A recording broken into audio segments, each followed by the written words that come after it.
Hello बच्चों। बच्चों, अब जो हमारी यूनिट सेकंड है बेटा, काइनेमेटिक्स, जिसमें हमें स्टडी करना है about uniform motion, non uniform motion, uniformly accelerated motion, vectors जो हम ऑलरेडी डिस्कस कर चुके हैं, और इसके साथ साथ motion in a plane as well as circular motion. जो हमारी यूनिट सेकंड है काइनेमेटिक्स, इसमें हमने uniform motion as well as rotation uniform motion as well as accelerated motion जो है बेटा, इसको हमने पहले स्टडी ना करके आपको आई थिंक बताया भी था मैंने कि सबसे पहले हम वेक्टर अलजेब्रा को स्टडी करेंगे, और जो हम डिस्कस कर चुके हैं, और काफ़ी कॉन्सेप्ट्स हमने यहाँ से सीखे हैं वेक्टर अलजेब्रा के अंदर। किस तरह से हम वेक्टर्स को एडअप करते हैं, वेक्टर अलजेब्रा का कॉन्सेप्ट हमने क्यों लिया, ऐसी क्या जरूरत पड़ी जिसकी वजह से हमें इस वेक्टर के कॉन्सेप्ट को इंट्रोड्यूस करना पड़ा। तो आपको ध्यान होगा बेटा, हमने बात की थी कि जब भी कभी हमारी प्रॉब्लम्स जो कि वन डायमेंशन से रिलेटेड है, तो उनको हम सिंपल अलजेब्रा की हेल्प से फाइंड आउट कर सकते हैं। अब ये 1D क्या होता है, 2D क्या होता है, 3D क्या होता है, ये सारा हम यहां भी स्टडी करेंगे। तो जिन प्रॉब्लम्स को बेटा हम सिंप्लीफाई नहीं कर सकते हैं, like 2D and 3D, 2D और 3D की प्रॉब्लम को हम सिंपल अलजेब्रा से सोल्व नहीं कर सकते, तो वहाँ उन प्रॉब्लम को सोल्व करने के लिए हमने बच्चों जो कॉन्सेप्ट लिया था बेटा, वो वेक्टर अलजेब्रा का लिया था, और बड़े ही इंटरेस्टिंग कॉन्सेप्ट से।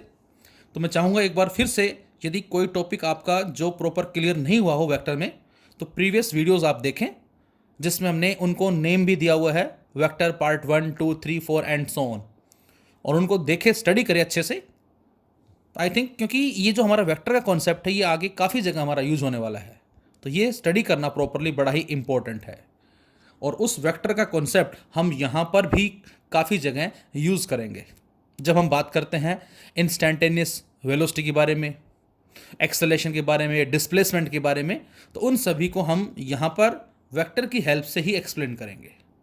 डिस्प्लेसमेंट का बड़ा अच्छा ही और इंटरेस्टिंग कॉन्सेप्ट है, जो आपने आई थिंक स्टडी किया है 9th क्लास के अंदर, the shortest distance between any two points. लेकिन वो किस तरह से आएगा, तो बच्चों वहाँ जो कॉन्सेप्ट हमारा है वो इस वेक्टर अलजेब्रा के बिहाफ पे ही आता है। खैर, वेक्टर में हमने टॉपिक्स कौन कौन से पढ़े थे? बहुत सारे टॉपिक्स थे, डिफरेंट टाइप के लॉज थे हमारे पास, triangle law, parallelogram law, polygon law, vector addition, relative velocity के कॉन्सेप्ट को स्टडी किया, वेक्टर एडिशन, वेक्टर सब्ट्रैक्शन को हमने स्टडी किया। इसके अलावा हमने बोट रिवर वाले केस लिए थे, रेन मूविंग मैन वाले केसेस लिए थे, यहाँ से सैटेलाइट और अर्थ वाले केसेस लिए थे, रेक्टेंगुलर कंपोनेंट हमने स्टडी किया था, उसकी एप्लीकेशंस के बारे में हमने स्टडी किया है, डॉट प्रोडक्ट, क्रॉस प्रोडक्ट क्या होता है उसके बारे में भी हमने स्टडी कर लिया है, जो कि हमारी यूनिट सेकंड का चैप्टर नंबर 3 आता है वेक्टर। तो ये हम ऑलरेडी डिस्कस कर चुके हैं। अब हमें जो स्टडी करना है बेटा इस काइनेमेटिक्स में, वो स्टडी करना है अबाउट यूनिफॉर्म मोशन। इस यूनिफॉर्म मोशन में बच्चों हम स्टडी करेंगे पोजीशन टाइम ग्राफ के बारे में, स्टडी करेंगे हम वेलोसिटी टाइम ग्राफ के बारे में, स्टडी करेंगे हम रेस्ट में ऑब्जेक्ट कब होता है, मोशन में ऑब्जेक्ट कब होता है, what is the difference between distance and displacement, what is the meaning of frame of reference. ये जो फ्रेम ऑफ रेफरेंस है इसका मीनिंग क्या होगा और ये हम यूज क्यों करते हैं, what is the concept of point object, and what are the types of motion. और बच्चों इसके साथ साथ रिलेटिव वेलोसिटी मैंने बताया भी था आपको वेक्टर के अंदर। क्या बताया था बेटा कि यहां हमने रिलेटिव वेलोसिटी फाइंड आउट की थी। अब उस कॉन्सेप्ट को जो हमने वेक्टर में पढ़ा था, अब उसको हम यहां भी अप्लाई करेंगे। हमें क्वेश्चंस मिलेंगे, किस तरह के क्वेश्चंस, लाइक ट्रेन के हो गए, कार के हो गए, बसेस के हो गए, कि एक पैरेलल ट्रैक पे दो ट्रेन जो है वो चल रही हैं, दोनों सेम डायरेक्शन में चल रही हैं, लेकिन एक की रफ्तार कम है और एक की रफ्तार ज़्यादा है। तो कितने टाइम में फास्ट मूविंग ट्रेन जो है वो स्लो मूविंग ट्रेन को कंप्लीटली ओवरटेक कर जाएगी। हमें उनकी लेंथ जो है वो गिवन होंगी। What will be your answer, आपका आंसर क्या होगा यदि हमसे कहा जाए कि दोनों ट्रेनें एक दूसरे के अपोजिट जा रही हैं, कितने टाइम में वो कंप्लीटली एक दूसरे को क्रॉस कर जाएंगी। तो यहाँ पर बच्चों जो कॉन्सेप्ट हम यूज़ करेंगे बेटा वो हमारा रिलेटिव वेलोसिटी का ही कॉन्सेप्ट होगा। इसके अलावा और भी बड़े अच्छे अच्छे क्वेश्चंस मिलेंगे, लाइक पैरट के हो गए, बर्ड के हो गए, या डॉग का क्वेश्चन हो गया, लाइक ट्रेन एक इधर से आ रही है और एक इधर से आ रही है, दो ट्रेन आ रही हैं, किस रफ्तार से आ रही हैं वो हमें गिवन है, उन दोनों के बीच का डिस्टेंस कितना एट प्रेजेंट वो हमें गिवन है। एक बर्ड ने उड़ना स्टार्ट किया यहाँ से और उड़ते उड़ते वो यहाँ पहुँचा, फिर यहाँ से यहाँ पहुँचा, फिर यहाँ से यहाँ पहुँचा, तो इस तरह से वो बर्ड कितने डिस्टेंस को ट्रैवल करेगा, कब तक, जब तक दोनों ट्रेनें आपस में कोलाइड ना कर जाएं, हम ऐसा बोल सकते हैं। हालांकि ऐसा क्यों चाहे, भगवान ना चाहे कि टक्कर हो जाए ट्रेनों की, लेकिन फिर भी हमने प्रॉब्लम को सोल्व करने के लिए इस तरह के कॉन्सेप्ट जो हैं वो इसमें फिजिक्स में इंट्रोड्यूस किए हुए हैं।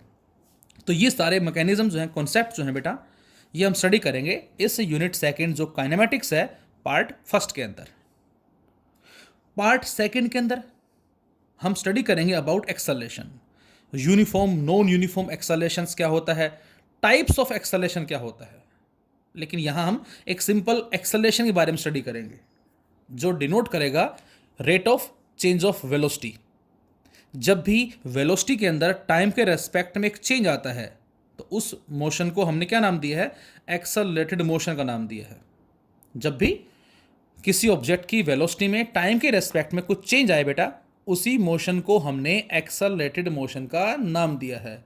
लेकिन बच्चों जो हम स्टडी करेंगे chapter number 4 motion in a plane, जिसमें हम सर्कुलर मोशन के बारे में स्टडी करेंगे, यहाँ पर हम एक डिफरेंट टाइप का एक्सेलरेशन भी स्टडी करेंगे, आई थिंक जो आपने 9th क्लास में भी पढ़ा होगा, जिसको हम बोलते हैं सेंट्रीपिटल एक्सेलरेशन। यहाँ तो हम क्या बताएंगे बेटा, यहाँ तो हम ये बताएंगे कि जब भी कभी ऑब्जेक्ट एक स्ट्रेट लाइन पाथ में ट्रेवल कर रहा है सपोज करें, और उसकी स्पीड जो है वो कांस्टेंट है, तो इसका मतलब क्या हुआ, मैग्नीट्यूड कांस्टेंट है। अब डायरेक्शन भी कांस्टेंट है, उसमें कोई चेंज नहीं आ रहा, और इसका मतलब v जो स्पीड है वो 10 की रफ्तार से जा रहा है, सपोज करें 10 किलोमीटर पर आवर, हर इंस्टेंट पे उसकी रफ्तार सेम है, तो इसका मतलब क्या होगा, वहां पर वेलोसिटी कांस्टेंट होगी, acceleration is zero, acceleration is zero, velocity constant है, हमने बता दिया, क्योंकि स्पीड जो है वो चेंज नहीं हो रही, स्पीड कांस्टेंट है। लेकिन ऐसा ही हमारा एग्जाम्पल मिलेगा बेटा जिसमें स्पीड कांस्टेंट है सर्कुलर मोशन का, जिसको हम यूनिफॉर्म सर्कुलर मोशन का नाम देंगे, शॉर्ट फॉर्म में जिसको हम यूसीएम बोलते हैं, uniform circular motion. The motion in which object or a point object moving in a circular path with a constant speed, then it achieve equal distance within equal interval of time. तो बच्चों यहां पर v constant है, लेकिन बच्चों velocity constant नहीं है। अब वो क्यों नहीं है, तो ये हम स्टडी करेंगे, और ऑलरेडी हमने पढ़ा भी हुआ बेटा कि वेलोसिटी जो है वो वेक्टर क्वांटिटी है, जो कि मैग्नीट्यूड के साथ साथ डायरेक्शन में डिपेंड करेगी, और यूनिफॉर्म सर्कुलर मोशन में हर जगह डायरेक्शन बच्चों क्या होती है, चेंज होती है। यहाँ डायरेक्शन ये वाली है, यहाँ डायरेक्शन ये वाली है, यहाँ डायरेक्शन ये वाली है, यहाँ डायरेक्शन ये वाली है, यहाँ डायरेक्शन ये वाली है, तो इसका मतलब डायरेक्शन चेंज हो रही है तो वेलोसिटी चेंज हो रही है। और यहाँ पर एक स्पेशल टाइप का जो एक्सेलरेशन एग्जिस्ट करेगा, इसको बच्चों हम नाम देंगे सेंट्रीपिटल एक्सेलरेशन। देखो v कांस्टेंट है, जो कि v के स्क्वायर अपॉन r पे डिपेंड कर रहा है, v कांस्टेंट है, उसके बावजूद एक्सेलरेशन है, और बहुत हाई वैल्यू कहलाएगी बच्चों इसकी। जबकि यहाँ पर हम क्या बताएंगे, यहां जो हम बात करेंगे वो हमारा एक स्ट्रेट लाइन मोशन होगा बच्चों। तो स्ट्रेट लाइन मोशन के रिगार्डिंग में v कांस्टेंट है, मतलब स्पीड कांस्टेंट है, यहां भी स्पीड कांस्टेंट है, लेकिन depending upon the type of motion उसके हिसाब से हमारा आंसर भी होगा। तो बच्चों ये सारा कॉन्सेप्ट हम स्टडी करेंगे इसके अंदर।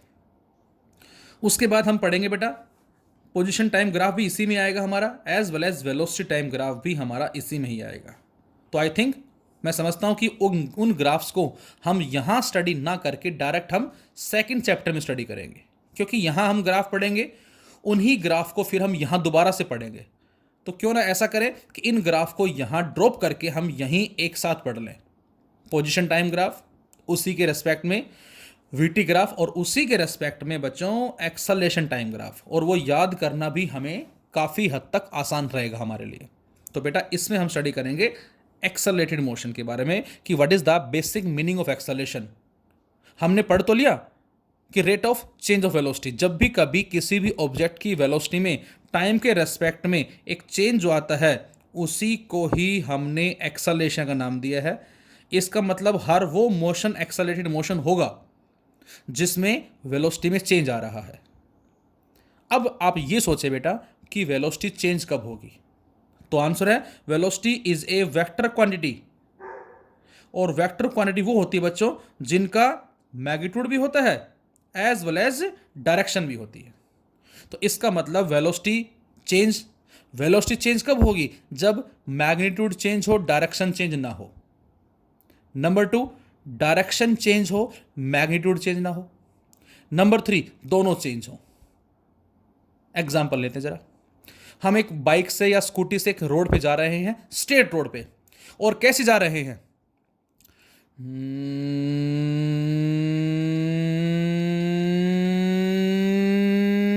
इस तरह से। तो बच्चों मेरी आवाज से क्या समझ में आ रहा है आपको, हम एक स्कूटी या बाइक से एक स्ट्रेट रोड पे जा रहे हैं। अब मेरी आवाज जो लगातार इंक्रीज हो रही थी, साउंड इंटेंसिटी लगातार बढ़ रही थी, इसका मतलब क्या है बच्चों, इसका मतलब है बेटा कि उसका मैग्नीट्यूड लगातार बढ़ रहा है। पहले 10 किलोमीटर पर आवर, फिर 15, फिर 20 एंड सो ऑन। इसका मतलब मैग्नीट्यूड चेंज हो रहा है, बढ़ रहा है या घट रहा है, जो भी हो सकता है। So we can say velocity changing, and velocity changing it means this is the accelerated motion. Second example लिया हमने, स्कूटी और बाइक दोबारा से हमारे पास है, लेकिन हम कैसे चल रहे हैं,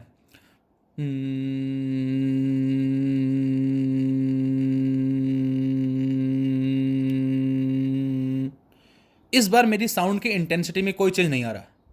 इसका मतलब क्या है बेटा, इसका मतलब यह है कि इस केस में मैग्नीट्यूड तो कांस्टेंट है, जबकि डायरेक्शन चेंज हो रही है बच्चों। Point to be noted here. पहले केस में क्या था, पहले केस में ये चेंज हो रहा था, ये कांस्टेंट था। मैंने क्या बताया कि हर वो मोशन जिसमें वेलोसिटी चेंज होगी वो एक्सेलरेटेड कहलाएगा। अब वो चाहे ये चेंज हो, चाहे ये चेंज हो, और चाहे दोनों चेंज हो। तो स्ट्रेट लाइन पे मैंने जो आवाज़ अभी बताई आपको सुनाई, उसमें ये चेंज हुआ, ये चेंज नहीं हुआ, दैट इज वेलोसिटी चेंज हुई, एक्सेलरेटेड मोशन। इस एग्जाम्पल में बेटा ये चेंज हो रही है, ये चेंज नहीं हो रहा, this is also accelerated motion. So uniform circular motion be also an example of accelerated motion। ये हमारा accelerated motion का भी example कहलाएगा। और ये बेटा हमारा 1 मार्क के अंदर क्वेश्चन आता है कि जब कभी ऑब्जेक्ट एक सर्कुलर पाथ में मूवमेंट कर रहा है विद ए कांस्टेंट स्पीड, तो क्या ये एक्सेलरेटेड मोशन होगा, तो आंसर है यस। रीजन क्या देंगे, क्योंकि यहां पर लगातार डायरेक्शन चेंज हो रही है, और डायरेक्शन चेंज होने का मतलब क्या होगा बच्चों, वेलोसिटी चेंज हो रही है। That is why this is also accelerated motion. तो ये सारा स्टडी करेंगे हम, टाइप्स ऑफ एक्सेलरेशन के बारे में बात करेंगे, हम ग्राफ्स के बारे में बात करेंगे, और सबसे बड़ी बात बच्चों यहाँ पर हम प्रूव करेंगे उन इक्वेशंस को जिनको हम यहाँ पर बड़े अच्छे से यूज करना सीखेंगे। Like v is equal to u plus a t, s equal to u t plus half a t square, v square minus u square equal to 2as। तो ये सारी हमारी क्या कहलाती हैं, इक्वेशंस ऑफ मोशन, जिसको हम ग्राफ की हेल्प से as well as integration method की हेल्प से, दोनों से हम इनको सोल्व करना सीखेंगे। यहां पर हम स्टडी करेंगे कि स्लोप का जो कॉन्सेप्ट है वो हम कहां अप्लाई करेंगे। बच्चों बड़ा ही इंपॉर्टेंट कॉन्सेप्ट है ये हमारा इस काइनेमेटिक्स के अंदर, ये चारों कॉन्सेप्ट बड़े ही इंपॉर्टेंट हैं। आपको ध्यान होगा जो हमने स्टडी किया था मैथमेटिकल टूल्स, वहां पर इनके बारे में मैंने बात की थी, डिफरेंशिएशन और इंटीग्रेशन। तो ये हमारे यहां पर सबसे पहले यूज होने वाले हैं, और यहां से ये जो कॉन्सेप्ट मिलेगा slope as well as area under the curve, इसको बच्चों हम आगे काफ़ी जगह में यूज़ करेंगे। खाली यही नहीं, इसके अलावा और भी बहुत सारे कॉन्सेप्ट्स हैं, लेकिन वो सारे कॉन्सेप्ट वो यहीं से ही हमें मिलेंगे। यहाँ से कैसे मिलेंगे ये भी हम बात करेंगे। तो स्लोप क्या होता है, कैसे स्लोप फाइंड आउट करते हैं, जो हमने मैथमेटिकल टूल्स में भी बताया था आपको टेन थीटा के बिहाफ पे। एरिया अंडर द कर्व कैसे फाइंड आउट करेंगे, इजी है। डिफरेंशिएशन और इंटीग्रेशन को हम किस तरह से यहाँ अप्लाई करने वाले हैं। और उसके बाद हमारा चैप्टर सी जो है वेक्टर, जो हम पढ़ चुके हैं बेटा। And the last one is motion in a plane as well as uniform circular motion जो हम कह सकते हैं। इस मोशन इन ए प्लेन में हम स्टडी करेंगे about projectile motion and its types. ये बड़ा ही अगेन हमारा इंटरेस्टिंग कॉन्सेप्ट है बच्चों। अक्सर आप जाते हैं मेले के अंदर, और मेले में आपने शायद देखा भी होगा कि एक दुकान लगी होती है जिस पे बहुत सारे छोटे छोटे बैलून्स लगे होते हैं कुछ इस तरह से, और एक पर्टिकुलर डिस्टेंस पे आप खड़े हो जाते हैं यहाँ, और आपके हाथ में एक राइफल होती है, एक गन होती है, और वो दुकान वाला आपसे कहता है आई थिंक 10 रुपये में शायद कुछ 5 या 7 कुछ आप निशाने लगा सकते हो, और आप इनमें छोटे छोटे जो छर्रे टाइप जो होते हैं उनको लगा के यहाँ से फायर करते हो, और वो जाता है, और गलती से शायद सारे बैलून ना फूट कर इक्का दुक्का फूट पाता है, या शायद हो सकता है फूट ही ना पाए। तो ये शायद मुझे लगता है कि इस प्रोजेक्टाइल मोशन को पढ़ने के बाद आप मैक्सिमम से मैक्सिमम बैलून फोड़ने में समर्थ हो जाओगे, मुझे ऐसा शायद लगता है। तो ये हम स्टडी करेंगे प्रोजेक्टाइल मोशन में कि हम जो समझ रहे हैं एक्चुअल में पाथ स्ट्रेट लाइन, वो एक्चुअल स्ट्रेट लाइन नहीं होता, स्लाइटली इस तरह से होता है। तो यहां पर एक हल्का सा हमें जो पाथ मिला है वो कर्व पाथ मिला है, तो इसका जो मैकेनिज्म हमारा जो है वो हम स्टडी करेंगे। इसके अलावा आपने देखा भी होगा, सुना भी होगा, जो हमारे गेम्स वगैरह होते हैं, एथलीट्स जो होते हैं, वो उनके पास एक भाला टाइप में होता है या एक डिस्क टाइप में होती है, और वो उस डिस्क को क्या करते हैं, उठा के दूर फेंकते हैं, और जब वो डिस्क मैक्सिमम डिस्टेंस पे गिरती है, सपोज 3 खिलाड़ी हमारे पास हैं, एक ने फेंका वो यहाँ से यहाँ तक, हमने मान लिया अपनी तरफ से डिस्टेंस कितना आया, सपोज मान लेते हैं कितना, बोलो इसको मान लेते हैं हम 10 मीटर मान लें, चलो ज़्यादा है कम जो भी है। दूसरे ने फेंका 20, तीसरे ने फेंका कितना 18 पॉइंट समथिंग। अब 20 वाला विनर होगा। अब 20 वाला विनर होगा, और साथ साथ यहाँ पर हमने मान लिया कि इन्होंने जो फेंका है तीनों ने सेम रफ्तार से फेंका, स्पीड सभी की सेम है। अब 20 जो अचीव हुआ है वो क्यों अचीव हुआ, ऐसी क्या इसने कंडीशन को यूज़ किया बेटा जिससे इसने 20 अचीव किया, जबकि दूसरे वाले का 18 पॉइंट समथिंग था और तीसरे वाले का 10 ही था, तो ये 20 वाला विनर हो गया। तो यहाँ पर पावर के साथ साथ कुछ एक एंगल का भी कॉन्सेप्ट होता है, तो ये भी हम स्टडी करेंगे बच्चों इस प्रोजेक्टाइल मोशन के अंदर। काफ़ी इंटरेस्टिंग कॉन्सेप्ट है, मैं शायद बताने लगूं तो आई थिंक 1 घंटा या 2 घंटा या 3 घंटा भी आई थिंक हमें लगता है कम पड़ जाएंगे। ऐसे हज़ारों एग्जाम्पल्स हैं तो जो हम यहाँ स्टडी करने वाले हैं, और फिजिक्स हमारी इन सभी पे बेस्ड है। जो भी हम काम करते हैं, चलते हैं, उठते हैं, बैठते हैं, लिखते हैं, सभी में फिजिक्स ही है। खैर, विदाउट वेस्टिंग आवर टाइम हम हमारे टॉपिक पर आते हैं, दैट इज़ डायनेमिक्स। बच्चों बुक्स में आपको डेफिनेशन मिलेगी, मैकेनिक्स क्या होती है, काइनेमेटिक्स क्या होती है, डायनेमिक्स क्या होता है, स्टैटिक्स क्या होता है, अलग अलग। तो एक सिंपल हम डायरेक्ट लिख रहे हैं डायनेमिक्स, जिसका बेसिकली मीनिंग जो लिया जाता है बेटा वो पावर से लिया जाता है। डायनेमिक्स, डायनमा, पावर। और डायनेमिक्स फिजिक्स की वो ब्रांच है जो किसी भी मटेरियल ऑब्जेक्ट के मोशन के बारे में स्टडी करती है। Dynamics, this is the branch of physics, ये फिजिक्स की ब्रांच है बेटा जो किसी भी मटेरियल ऑब्जेक्ट के मोशन के बारे में स्टडी करती है, उसको हम डायनेमिक्स बोलते हैं। और बच्चों इसको हम 2 पार्ट में डिवाइड कर देते हैं। First one is kinematics and the second one is kinetics. जो यूनिट हमारी काइनेमेटिक्स है, बुक में आई थिंक आपको ऐसा मिल जाएगा क्या कि हमारे पास जो मैकेनिक्स है इसकी टाइप क्या होंगी, स्टैटिक्स होंगी, काइनेमेटिक्स होगी, एज वेल एज डायनेमिक्स होगी। आई थिंक बुक में ऐसा लिखा होगा, हम कुछ ऐसे बता देते हैं, मीनिंग सेम होगा क्योंकि ये इसकी ब्रांच है, ये इसकी ब्रांच है, ओवरऑल रिलेशन दोनों में आपस में है। तो इस काइनेमेटिक्स जो है बेटा, ये हमारा, इसमें हमें जो स्टडी करना है वो मटेरियल ऑब्जेक्ट के बारे में स्टडी करना है, और वो मटेरियल ऑब्जेक्ट है किसमें, मोशन के अंदर है। साथ साथ शॉर्ट फॉर्म में हम ये कह सकते हैं स्टडी ऑफ इफेक्ट। जो इफेक्ट होता है, किसका इफेक्ट, ऑब्जेक्ट पे सपोज हमने फोर्स अप्लाई किया और ऑब्जेक्ट ने चलना स्टार्ट कर दिया, तो जो इफेक्ट है वो चलना है, तो उस इफेक्ट को स्टडी करेंगे हम, और इसी में ही स्टडी करेंगे हम इन इक्वेशंस को। जबकि काइनेटिक्स जो होती है बेटा हमारी, ये क्या होती है, study of effects on the basis of cause of motion. इसमें इफेक्ट्स के बारे में स्टडी करते हैं और उसके साथ साथ कॉज ऑफ मोशन, उस मोशन का कारण क्या है। और ये आपको बड़े अच्छे से पता है कि मोशन के पीछे जो कारण काम करता है that is the force as well as torque. ये आपके लिए टॉपिक नया है बेटा, ये हम स्टडी करेंगे रोटेशन मोशन के अंदर, जो कि टॉर्क हमारा है, और डेली लाइफ में इसके बहुत सारे एग्जाम्पल हैं। सिंपल हम यहाँ पर केवल इतना याद रख सकते हैं कि जब भी कभी किसी भी ऑब्जेक्ट पे हम फोर्स अप्लाई करें, जब भी कभी किसी भी ऑब्जेक्ट पे बच्चों हम फोर्स अप्लाई करें और वो ऑब्जेक्ट क्या करे, रोटेट करना शुरू कर दे, घूमना शुरू कर दे, तो उस फोर्स को हमने टॉर्क का नाम दिया है। बहुत सारे एग्जाम्पल हैं, लाइक फैन। लाइक टैप, जो हम हैंड वॉश करने के लिए टैप को ओपन या क्लोज करते हैं, वहां पर भी टॉर्क का कॉन्सेप्ट है। लाइक टर्निंग ऑफ पेज, इस पेज को टर्न करने के लिए हम क्या करते हैं, जो फोर्स अप्लाई कर रहे हैं इससे पेज रोटेट करना शुरू कर रहा है। यहां भी हमारा टॉर्क का एग्जाम्पल है। ताले में चाबी लगा रहे हैं, ताले में चाबी लगाएंगे हम तो वहां पर क्लॉकवाइज या एंटी क्लॉकवाइज घुमाना पड़ेगा, टॉर्क का कॉन्सेप्ट काम कर रहा है। So we can say the force which causing rotation is known as torque. तो डायनेमिक्स में बेटा kinematics as well as kinetics. Kinematics में study of effect and kinetics में study of effect on the basis of cause of motion. तो ये हमें फिलहाल यहां स्टडी करना है। तो अब आते हैं हमारे काइनेमेटिक्स में टॉपिक पे, जिसमें सबसे पहले हमारा वर्ड आता है बेटा रेस्ट एंड मोशन। बच्चों, किसी भी ऑब्जेक्ट को हमने रेस्ट में कहा है और किसी भी ऑब्जेक्ट को हमने मोशन में कहा है, तो हम ऐसा बोल क्यों रहे हैं? तो आंसर है depending upon the position of the object. उस ऑब्जेक्ट की पोजीशन के हिसाब से हम ऐसा बोल रहे हैं कि वो ऑब्जेक्ट रेस्ट में है या फिर ऑब्जेक्ट मोशन में है। जैसे हम माने, समझें इसको। सपोज करें आप सुबह उठे 6 o'clock, जो भी टाइमिंग आपका उठने का, और आप अपने डेली रूटीन काम में लग गए आप, और सपोज करें एग्जैक्ट 8 o'clock आपकी स्कूल की बस आती है, तो 8 बजे एग्जैक्टली आप अपने गेट पे रेडी होकर खड़े हो गए हैं, बस का इंतजार कर रहे हैं, और हमने माना कि आप रेस्ट के अंदर हैं।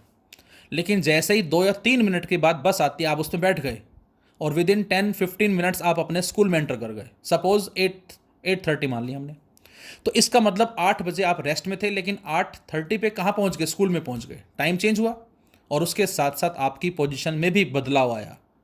उसके बाद आप क्लासेस अटेंड कर रहे हैं, ग्राउंड में जा रहे हैं, रिसेप्शन एरियाज पे जा रहे हैं, लाइब्रेरीज में जा रहे हैं, तो टाइम के रेस्पेक्ट में आपकी पोजीशन लगातार चेंज हो रही है, लेकिन है कहाँ?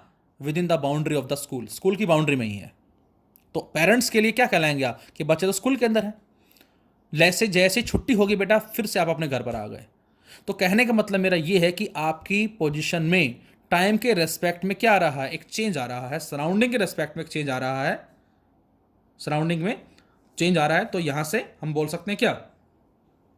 हम बोल सकते हैं कि वो ऑब्जेक्ट जो है वो मोशन में होगा। लेकिन हम उन ऑब्जेक्ट्स के बारे में क्या कह सकते हैं जिनकी पोजीशन में चेंज नहीं आ रहा? जैसे आपका जो रूम है, उस रूम में एक टेबल रखी हुई है, आप सुबह भी टेबल देखी आपने वहाँ, और जब शाम को आकर देखी, दोपहर में आकर देखी, वो वही रखी हुई है, कोई चेंज नहीं है।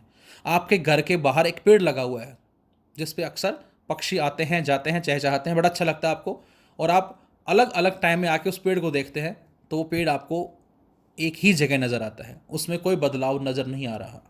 किसमें है वो? रेस्ट के अंदर है। तो सिंपल सिंपल वर्ड ये है, या सिंपल सी बात ये है बेटा, कि जब भी कभी किसी भी ऑब्जेक्ट की पोजीशन में टाइम के रेस्पेक्ट में चेंज ना आए, तो इसका मतलब ऑब्जेक्ट रेस्ट में है। और जब भी कभी किसी भी ऑब्जेक्ट की पोजीशन में टाइम के रेस्पेक्ट में चेंज आता है, इसका मतलब वो ऑब्जेक्ट मोशन के अंदर है। So we can say the rest and motion can be explain on the basis of position. तो सिंपल सिंपल फंडा ये है बेटा कि पोजीशन की बिहाफ पे ही हमने आंसर दिया है, ऑब्जेक्ट रेस्ट में कब रहेगा एज वेल एज मोशन में कब रहेगा। अब दूसरी बात जो आती है इसमें इंपॉर्टेंट, कि पोजीशन जो चेंज हो रही है, कैसे चेंज हो रही है, कहाँ हो रही है, कितनी हो रही है। तो बेटा इन सभी क्वेश्चंस का आंसर जानने के लिए हमें एक रेफरेंस पॉइंट जो है बच्चों वो लेना पड़ेगा। जैसे मैं कहता हूं कि आप बोलते हैं कि रेलवे स्टेशन हमारे घर से 4 किलोमीटर दूर है, बस स्टैंड का डिस्टेंस 3 किलोमीटर है, स्कूल का डिस्टेंस 10 किलोमीटर है। तो ये सारे जो डिस्टेंसेस आप बता रहे हैं बच्चों, ये आप अपने घर से बता रहे हैं, जिस घर को हमने क्या नाम दिया है? एक रेफरेंस पॉइंट का नाम दिया है। जो घर आपका हो गया बेटा, that is the reference point. यहां ये कह सकते हैं पोजीशन ऑफ द ऑब्जर्वर, जो ऑब्जर्व कर रहा है उसकी पोजीशन, जो आप ऑब्जर्व कर रहे हैं ये आपकी पोजीशन है। तो हमारा घर हो गया रेफरेंस पॉइंट। तो बेटा इसी तरह से यहां पर फिजिक्स में, मैथमेटिक्स में जो हम लेते हैं, वो हम कहां लेते हैं? वो हम एक रेफरेंस पॉइंट जो लेते हैं वो हम मानते हैं किसको? ओरिजिन को मानते हैं।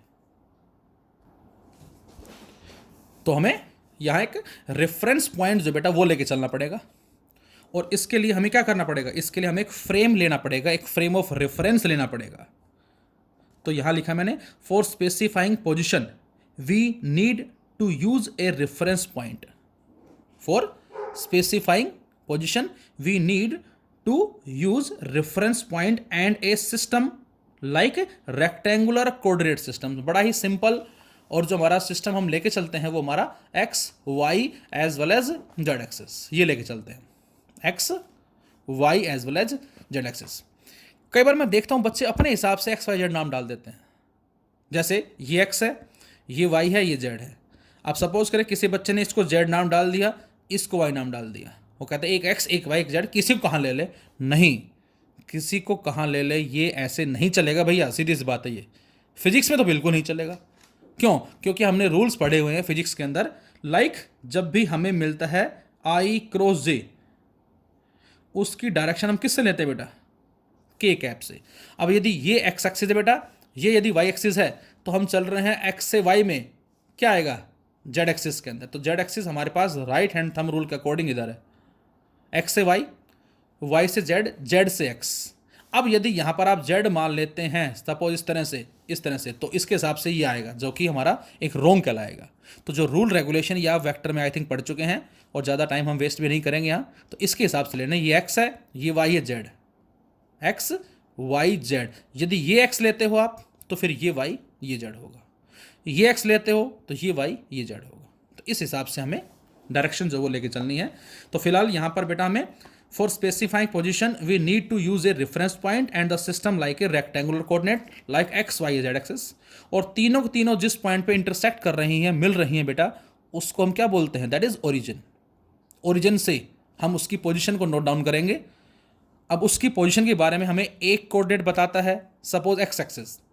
मैं कहता हूं ऑब्जेक्ट यहां पर है और उसने चलना स्टार्ट किया, आधे घंटे के बाद वो यहां पहुंच गया, तो उसकी पोजीशन के बारे में एक सिंगल कोऑर्डिनेट ही बच्चों स्पेसिफाई करेगा।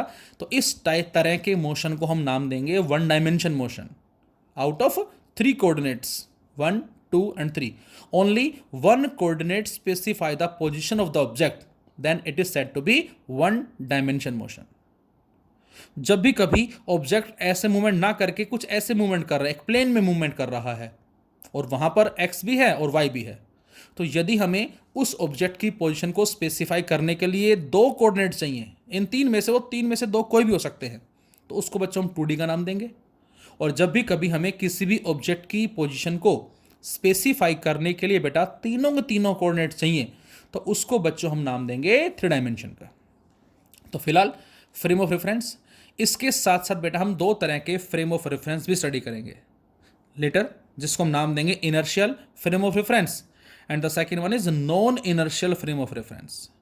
जो इनर्शियल फ्रेम ऑफ रेफरेंस होता है बेटा, ये होता है नॉन एक्सेलरेटिंग फ्रेम्स, मतलब वो फ्रेम जिसमें एक्सेलेरेशन 0 है, वेलोसिटी 0 है, या ये कहें वेलोसिटी कांस्टेंट है, जो न्यूटन के लॉ को ओबे करता है।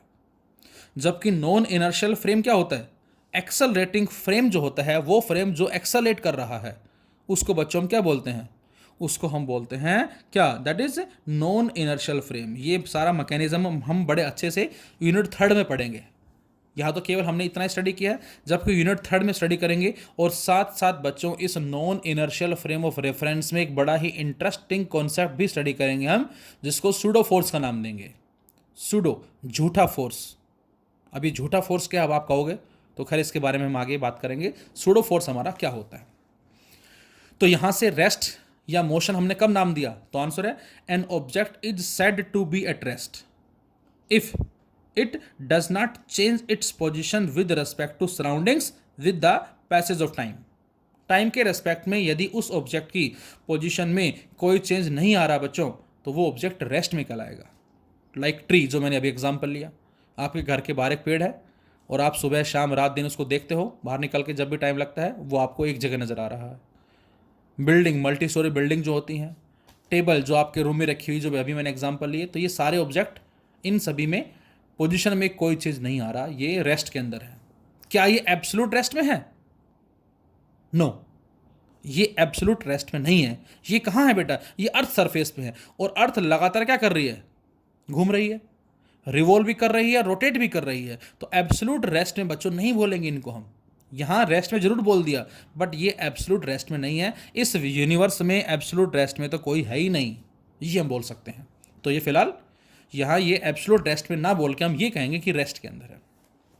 और मोशन में बेटा An object is said to be in motion if it changes its position with respect to surrounding with the passage of time. Time के रेस्पेक्ट में यदि ऑब्जेक्ट की पोजीशन में चेंज आ रहा है, जैसे आपने एक बस में बैठे, टिकट कटवाई और ड्राइवर से बोले भैया हमें धारूड़ा जाना है, क्यों? मौसी से मिलने के लिए, मामा से मिलने के लिए, चाचा से मिलने के लिए, वट कोई भी है, और आप 9 बजे एग्जैक्ट बैठे और 9:20 पे आप पहुंच गए धारूहेड़ा, तो आपकी पोजीशन में चेंज आया, कुछ बदलाव आया। इसका मतलब क्या है कि आप मोशन में हो। 9 से 9:20 तक चेंज आया, जबकि यहाँ पर 9 बजे देखो, चाहे 9:20 पे देखो, और चाहे 10:20 पे देखो, चाहे 12:20 पे देखो, हर टाइम ये सेम एक ही जगह पे है। यहाँ पर चेंज आया। छत पे खड़े हम अपनी, और अपनी छत पे खड़े हम ऊपर देख रहे हैं। आजकल एटमॉस्फेयर जो वातावरण बिल्कुल साफ़ है, आपने ऊपर देखा भी होगा, और बादल जो है बिल्कुल अच्छे से नज़र आ रहे हैं। जब हम छोटे थे तो उस टाइम हम गांव में देखते थे, बादल बड़े अच्छे से दिखते थे, लेकिन पॉल्यूशन ज़्यादा होने की वजह से धीरे धीरे वो शायद चीज़ें हमें दिखना बंद हो गई। लेकिन अब यदि हम इस लॉकडाउन में देखें तो आई थिंक हमें हर एक चीज़ जो है वो प्रॉपर क्लियरिटी से नज़र आएगी। तो यदि आप अपनी फैमिली के साथ जाके, मैं तो अक्सर देखता हूँ, आप भी देखें, बर्ड्स को देखेंगे और बर्ड्स उड़ रहा है अपने फैमिली के साथ, ये हम मान लेते हैं बर्ड है, ये उसकी वाइफ हो गई, उसके बच्चे हो गए, या वट जो भी है, उड़ते उड़ते, और वो थोड़े टाइम बाद बहुत दूर चले गए, तो ये दिखना बंद हो जाएंगे। तो इसका मतलब क्या है? पक्षी उड़ रहा है और इन पक्षी की पोजीशन में टाइम के रेस्पेक्ट में एक चेंज भी आ रहा है। So we can say these are in motion. Ship sailing in water, जी कोई दो इंसान हो गए, राम और श्याम मान लो, कुछ ही मान लो, और ये अपनी इस शिप के थ्रू मूवमेंट कर रहे हैं। पोजीशन एक्स हमने मान ली और कुछ टाइम के बाद ये पहुंच गए पोजीशन वाई के ऊपर। तो इनकी पोजीशन में टाइम के रेस्पेक्ट में चेंज आ रहा है। रास्ता भटक गए भैया, आप क्या करें? अब इनको अपने डेस्टिनेशन में पहुंचना है। तो बच्चों, डेस्टिनेशन पॉइंट पहुंचने के लिए आपको पता होगा या आपने पढ़ा भी होगा 10th क्लास के अंदर कि हम यहाँ पर एक कंपास यूज़ करते हैं जो हमें एक डायरेक्शन देती है। कितनी देती, कैसे देती, वो सारा हम अगेन स्टडी करेंगे 12th क्लास के अंदर। तो इसके थ्रू उनको अपनी डायरेक्शन के बारे में पता लगता है। तो फिलहाल यहाँ पर इनकी पोजीशन में एक चेंज आ रहा है टाइम के रेस्पेक्ट में। It means we can say this is in motion. तो रेस्ट क्या होता है ये हमने जान लिया, मोशन क्या होता है ये हमने जान लिया। अब rest and motion are relative with each other. ये क्या होता है भैया? रिलेटिव। क्या हम ऐसा कह सकते हैं कि एक ही टाइम में ऑब्जेक्ट रेस्ट में है और बच्चों उसी टाइम में ऑब्जेक्ट मोशन में भी है? तो आंसर होगा यस, कह सकते हैं। कैसे कह सकते हैं? तो ये आपको डायग्राम मैंने दिखाया, जिसमें एक ट्रेन है और ट्रेन में ए बी 2 पर्सन है, राम और श्याम का, जिसको हमने नाम दिया है, और ट्रेन जा रही है। अब जब राम श्याम को देखेगा या श्याम राम को देखेगा तो दोनों एक दूसरे को किस में नजर आएंगे? रेस्ट में नजर आएंगे। लेकिन बच्चों, बाहर जो बेचारा मोहन बैठा है, जिसको कभी बैठने का मौका ही नहीं मिला ट्रेन के अंदर, अब वो जैसे देखेगा किसको, इस राम को या श्याम को, तो ये इसको चलते हुए नजर आएंगे। तो इसका मतलब राम रेस्ट में भी है लेकिन राम मोशन में भी है। एक ही टाइम में एग्जैक्ट 10 बजे ये देख रहा है, एग्जैक्ट 10 बजे ये देख रहा है, तो ये इसको तो मोशन में नजर आ रहा है लेकिन ये इसको रेस्ट में नजर आ रहा है। तो इस वर्ड को ही हमने रिलेटिव का नाम दिया है। मतलब हम ये कह सकते हैं, means an object in one situation can be at rest but in another situation same object can be in motion. तो एक सिचुएशन में ऑब्जेक्ट रेस्ट में है लेकिन अनदर सिचुएशन में वही ऑब्जेक्ट किस में बेटा? मोशन में है। तो इस तरह की सिचुएशन है। आप ट्रेन में बैठे और ट्रेन में बैठ के जयपुर जा रहे हैं, और जैसे ही आप ट्रेन में बैठ के जयपुर जा रहे हैं, अपने आप को देखें और पैसेंजर्स को देखें, सारे आपको रेस्ट में नजर आएंगे। लेकिन जैसे ही विंडो से बाहर आप देखेंगे, पहाड़ चल रहा है, मकान चल रहे हैं, पेड़ पौधे चल रहे हैं, तो इसका मतलब उन सभी पैसेंजर्स के रेस्पेक्ट में आप किस में हो बेटा? रेस्ट में हो। लेकिन बाहर वाली चीज़ों के रेस्पेक्ट में आप किस में हो? मोशन में हो। तो बच्चों, उसी वर्ड को हमने रिलेटिव का नाम दिया है। अब जैसे ही बच्चों आपकी ट्रेन पहुंची जयपुर जंक्शन पे, पापा या मम्मी या आप क्या बोलेंगे? चलो भाई चलो, सामान उतारो, जयपुर आ गया। और जो लोग बाग जयपुर स्टेशन पर खड़े हैं, ट्रेन का इंतजार कर रहे हैं बैठने के लिए, वो क्या बोलेंगे? चलो भाई चलो, सामान उठा लो, ट्रेन आ गई। अब यदि मैं ये आपसे कहूं कि बात सही किसकी है, आप जो बोल रहे हो चलो भाई चलो नीचे उतरो, जयपुर आ गया, या जो जयपुर स्टेशन में खड़े हैं, चलो भाई चलो सामान उठाओ, ट्रेन आ गई, बात सही किसके बच्चों? एक्चुअल। तो एक्चुअल में बात सही जयपुर वालों की है जो ये कह रहे हैं ट्रेन आ गई। हम ऐसा बोलते हैं जयपुर आ गया। अरे जयपुर तो अपनी जगह पर है, ट्रेन वहां पहुंची है। लेकिन साइंस कहता है कि दोनों की दोनों बातें सही हैं। ऐसा हम क्यों बोल रहे हैं? रिलेटिविटी की वजह से, रिलेटिव मोशन की वजह से। So we can say both are correct according to physics और साइंस। तो यहां से but no object in universe is in state of absolute rest. Absolute rest में कोई नहीं होगा। क्यों? क्योंकि अर्थ जो है बेटा वो रिवॉल्व कर रही है अराउंड द सन, सन के अराउंड रिवॉल्व कर रही है। मिल्की वे, क्लस्टर्स, गैलेक्सीज है, हर एक के अंदर कुछ ना कुछ एक मोशन होता है। तो हम कह सकते हैं कि एक ही टाइम में ऑब्जेक्ट रेस्ट में है और उसी टाइम में ऑब्जेक्ट मोशन में है, and hence we can say rest and motion both are relative with each other. अब इसमें हमारा जो नेक्स्ट कॉन्सेप्ट आता है, पॉइंट मास का कॉन्सेप्ट आता है बेटा। What is the meaning of point object? बड़ा ही अच्छा कॉन्सेप्ट है और थोड़ा सा समझने लायक भी है, इजी तो है ही खैर। वैसे पॉइंट ऑब्जेक्ट हमने किसको नाम दिया? पॉइंट ऑब्जेक्ट तो कोई है ही नहीं, like car, jeep, scooter, bicycle, बहुत सारे व्हीकल्स हमारे पास हैं, एरोप्लेन हो गया। लेकिन बेटा हम किसी भी ऑब्जेक्ट को पॉइंट ऑब्जेक्ट का नाम कब देते हैं बच्चों? जब वो ऑब्जेक्ट जिस डिस्टेंस को अचीव कर रहा है उस डिस्टेंस के मुकाबले उस ऑब्जेक्ट का डायमेंशन बिल्कुल ही नेग्लेजिबल हो। Whenever the dimension of the object is negligible as compared to distance travelled by the object.